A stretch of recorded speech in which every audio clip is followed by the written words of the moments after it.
I guess I mean, you're welcome.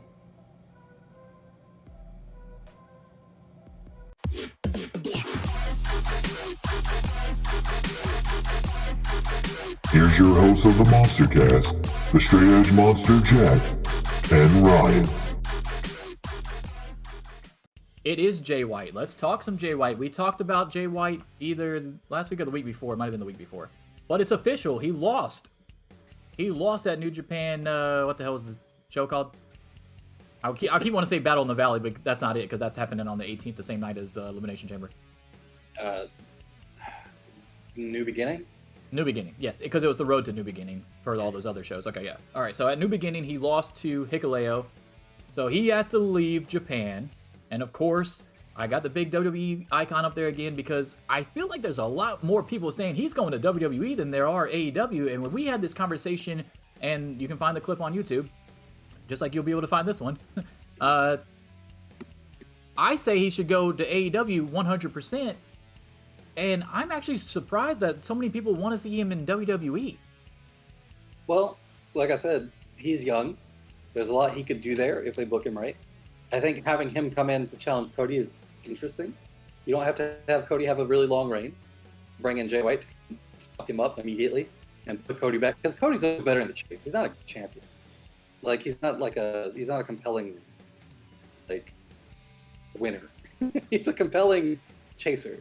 The same problem Hangman has, kind of. And I love Hangman.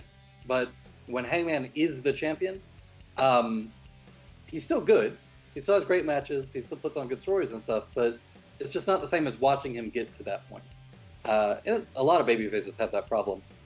So Cody, I feel like, is the same way. If they bring in Jay White to come feud with him right after Cody wins, or maybe a little bit more down the line, I think that would work out really well. I think the idea of Jay White in WWE is not about people worrying that Jay White won't be good enough there or won't fit in there or whatever. Everybody's just concerned that they'll kind of book him weird. They're going to have him come in and do the Miz feud or whatever, and then like middle around a little bit, get some title shot at some point, end up in basically like the Nakamura spot where he's got all the promise in the world and then they just kind of fuck it up because they don't know what to do with him or how to use him. The one advantage I think that he's got there is that he speaks English really, really well. And he can cut a very good promo in a way that I don't think a lot of WWE fans are used to.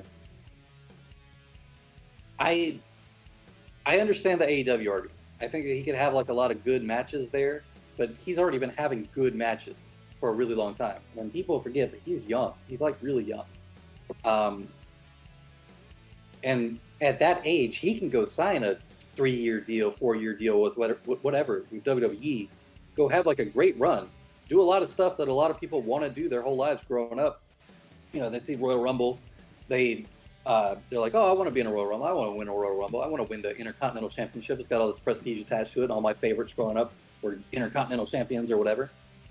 Get that done. Have it on your resume, and then if he still wants to, then he could go have all the Bryan Danielson matches and Jon Moxley matches and whatever in AEW afterwards. He's got plenty of time, man. And I'm sure that AEW will make him like a really big offer or whatever, but if you look at the top of AEW right now, it's already crowded. They're already trying to figure out what to do with Adam Cole. You've got one of the better heels on your program right now in Swerve, who, as much as I love Dustin, is in sort of this weird middling thing with Dustin. There's a lot of people over there already, and the top is real crowded. When ROH gets its weekly show, you offload some of those people for sure, but you still have the same sort of problem at the end of the day. Pac should be world champion over there, honestly. But will he ever get the chance to be? I don't know, because they already have so many people that should also be world champion. You bring back in Keith Lee, where's he at? He should be at the top of the card too, same thing.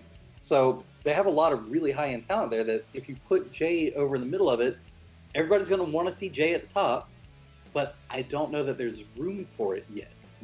Okay, so here's my counter argument to that is that if you do that, you have the detractors that say, well, why aren't you building up your own people that you already have? And that's in either company. That's just not in AEW, right? So, like, you're already doing it with Cody, right? You already took Cody from fucking AEW. and now he's going to be world champion, beating your guy that's had the title over 800 days. We're pretty much guaranteeing that, right? So then to have somebody else come in outside and then take it from Cody would make your whole roster look even dumber to me. So like in AEW, I don't even think you have to have him at the top. Yes, do we want to see him at the top based off what he's done in New Japan? Yes. But Kenny Omega wasn't the fucking first world champion. And if you're basing it off of what they did in the past on a previous promotion, Kenny Omega should have been their first world champion, not Chris Jericho. But it wasn't.